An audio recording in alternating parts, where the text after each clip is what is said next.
गीता का सबसे पहला उपदेश यह है कि आपके सारे दुखों का कारण किसी को अपना मानना है। आप कभी गौर करना, आपकी जिंदगी के सारे दुख, सारी तकलीफें, सारी चिंताएं वहीं से आती है जहां आपका अपनापन होता है कि ये मेरा है, ये मेरा अपना है। वहीं से आपकी जिंदगी में दुख आना शुरू हो जाते हैं। एक व्यक्ति के पास एक बहुत बड़ा महल था। उसने जिंदगी भर की सारी संपत्ति लगाकर उस महल को बनाया था। आसपास के शहरों के कई लोग उसके महल को देखने आते थे। कई बड़े बड़े सेठ उसके महल को खरीदने की कोशिश करते थे, पर वो महल उसका अहंकार था, उसकी जीने की वजह था। उसका उस महल में बहुत मोह था। एक दिन उसके महल में आग लग गई और वो कहीं बाजार गया हुआ था।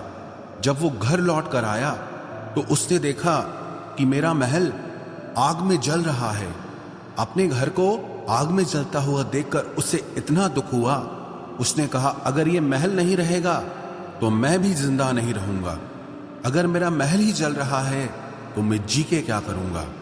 वो भी उसी आग में छलांग लगाने की कोशिश करने लगा तो किसी ने उसे रोक लिया कि भाई, ये जो तुम्हारा महल है, इस महल का सौदा कल तुम्हारे बेटे ने किसी के साथ कर लिया है।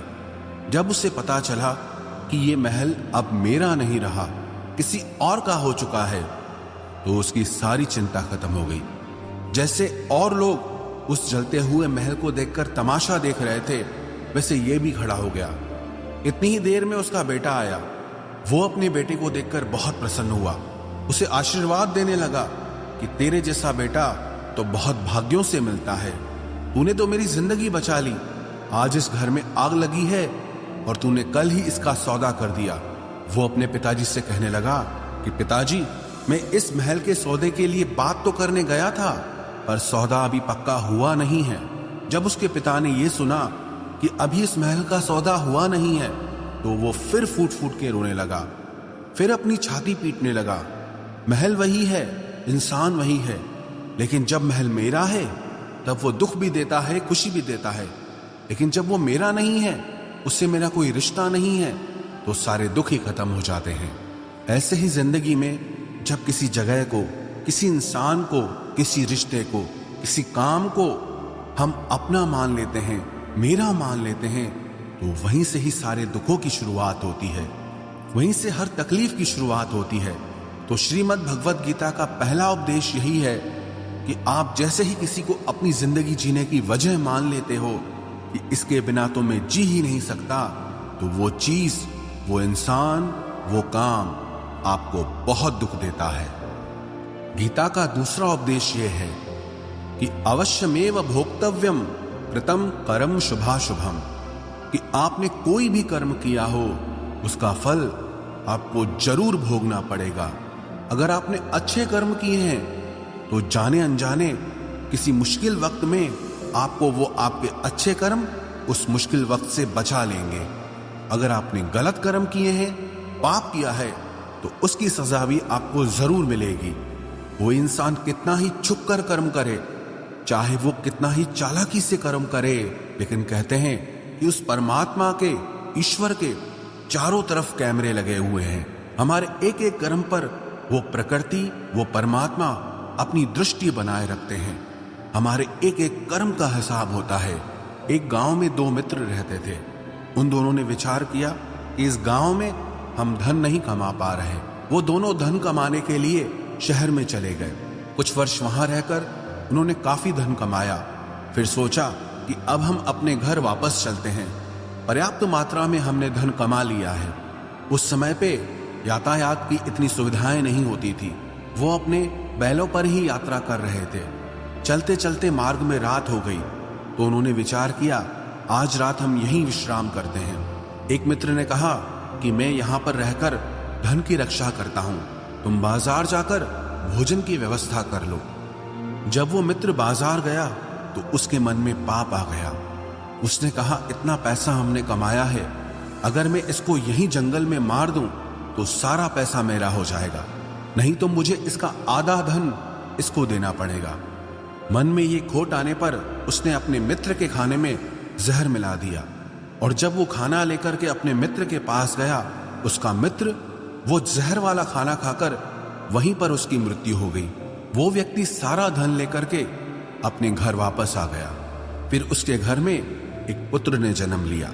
जब उसका बेटा पैदा हुआ तो वो बहुत बीमार रहता था। उसने अपने जीवन में जो कुछ भी धन कमाया था उसका वो सारा धन अपने बेटे के इलाज में ही खत्म हो गया। बेटा बड़ा होता गया और उसका धन नष्ट होता गया। जब उसका बेटा थोड़ा बड़ा हो गया तो उसके पिता ने पूछा कि बेटा तू इतना बीमार क्यों रहता है, तू ठीक क्यों नहीं होता? मैंने अपनी जिंदगी का सब कुछ तुझ पे लगा दिया पर फिर भी तेरी तबीयत ठीक नहीं रहती। तो उसके बेटे ने बोला, कौन सा बेटा और कौन सा पिता? मैं तेरा वही मित्र हूं जिसको तूने जंगल में जहर देके मार दिया था, लेकिन मैं अपना वही हिसाब पूरा करने के लिए तेरे पुत्र के रूप में तेरे घर में आया हूं। अब मेरा तेरा हिसाब बराबर और मेरा जीवन अब यही समाप्त होता है। तो गीता का उपदेश हमें यही सिखाता है, कोई अपने आप को कितना भी चालबाज समझता हो, होशियार समझता हो, लेकिन अगर उसने गलत कर्म किया है, चाहे आज नहीं तो कल उसे उसका फल भोगना ही पड़ेगा। कोई भी व्यक्ति अपने किए हुए कर्म से बिना उसको भोगे कभी छूट नहीं सकता। गीता का तीसरा उपदेश यह है कि आज में जियो, कल की चिंता करना छोड़ दो। जो भी व्यक्ति अपने बीते हुए कल या अपने आने वाले कल में खोया रहता है वो जिंदगी में कभी खुश नहीं रह सकता। आपको जिंदगी में खुशी सिर्फ और सिर्फ तब मिल सकती है जब आप वर्तमान में जी सके, आज के आनंद को जी सके। बीते हुए कल का और आने वाले कल का कोई वास्तविक अस्तित्व नहीं होता, वो सिर्फ आपकी बुद्धि और आपके विचारों में होता है। उसकी कोई वास्तविकता नहीं होती, उसे सिर्फ आप अपने मन के अंदर और बुद्धि के अंदर जीते हैं। लेकिन जिसे आप वास्तविकता में जीते हैं वो आपका आज होता है, वो आपका चल रहा पल होता है। अगर आप अपने मन और बुद्धि को अपने कल में अटका के रखेंगे, अपने भूतकाल और भविष्यकाल में अटका के रखेंगे, तो याद रखना आप कभी खुश नहीं रह पाएंगे। और अगर जिंदगी में खुश रहना चाहते हैं तो आज में और इसी पल में जीना सीखें। गीता का चौथा उपदेश यह है कि जो आपके साथ अधर्म करे, पाप करे, गलत करे, उसे दंड जरूर देना चाहिए। अगर आप उसे सहते हैं तो वो आपके साथ और गलत करता है। अगर आप उसे सहते हैं तो उसके पाप में आप भी भागीदार हो जाएंगे। अर्जुन श्री कृष्ण से कहने लगा कि जिनसे मैं युद्ध करने जा रहा हूं ये सब मेरे भाई हैं, मेरे गुरुजन हैं, मैं इनके सामने कैसे हथियार उठाऊं, इनको कैसे मारूं? तो भगवान श्री कृष्ण ने अर्जुन से कहा कि जिन्हें तू अपना मानता है वो सब अधर्मी हैं, वो पाप के पक्ष में खड़े हैं, और अगर तू इनका वध नहीं करेगा, युद्ध नहीं करेगा, तो समाज में और भी पाप बढ़ेगा।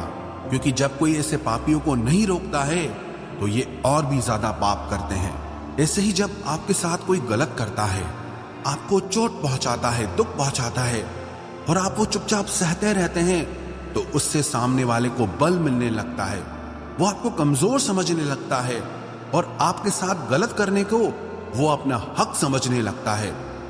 लेकिन जब आप उसके गलत व्यवहार को, उसके अधर्म को रोक लेते हैं, उसका विरोध करते हैं, तब वो अपनी सीमा में रहना सीख जाता है।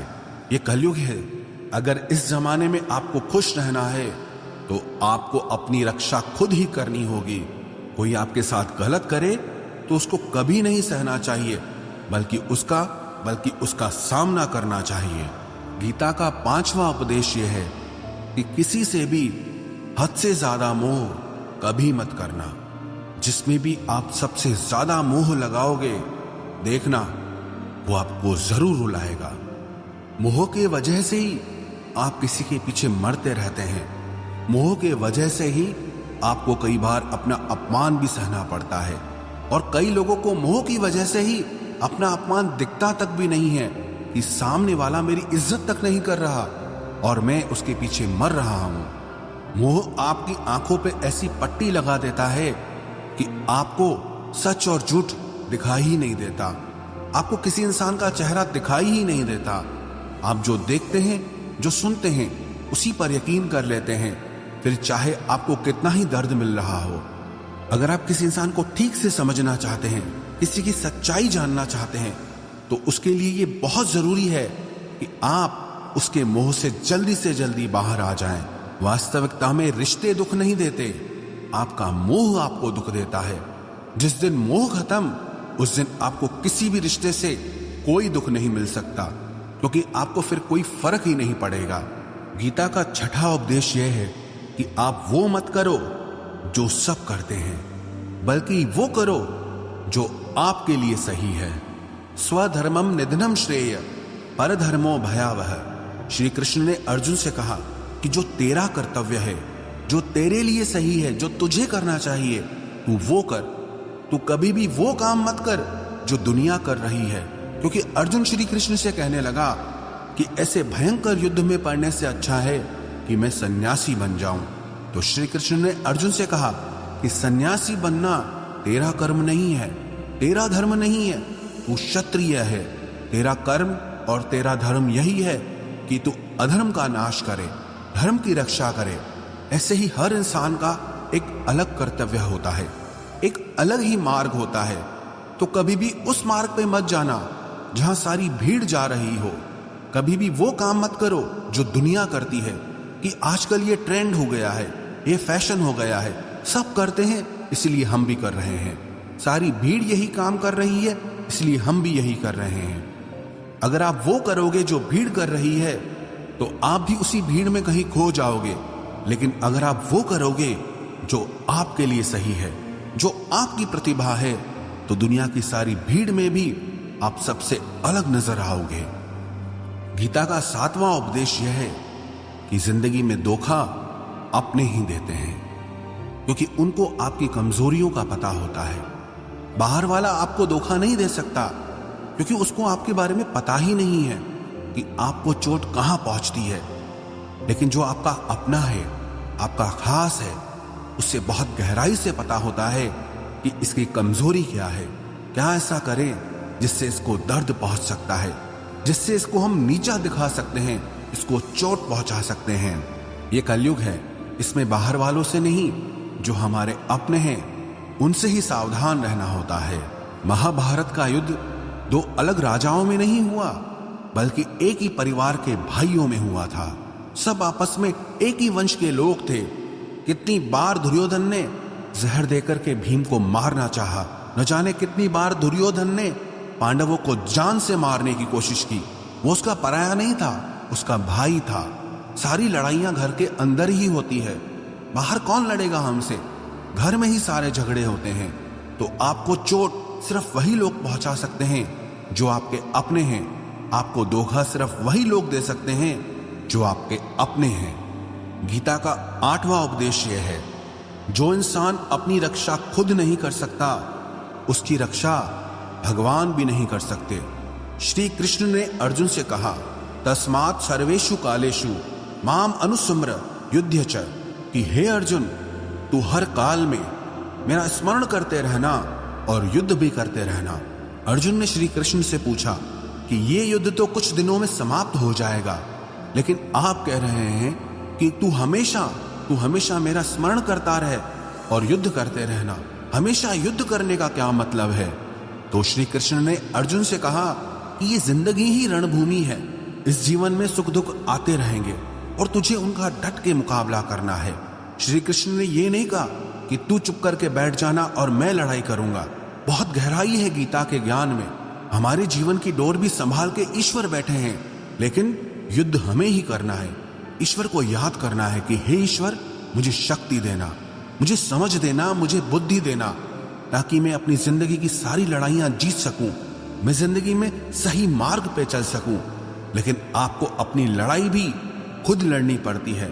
जो लोग ये कहते हैं कि हम कुछ नहीं करेंगे, सब वो ईश्वर करेगा, तो कहते हैं कि आलसी इंसान को देखकर तो भगवान भी घबरा जाता है कि ये कुछ नहीं करेगा।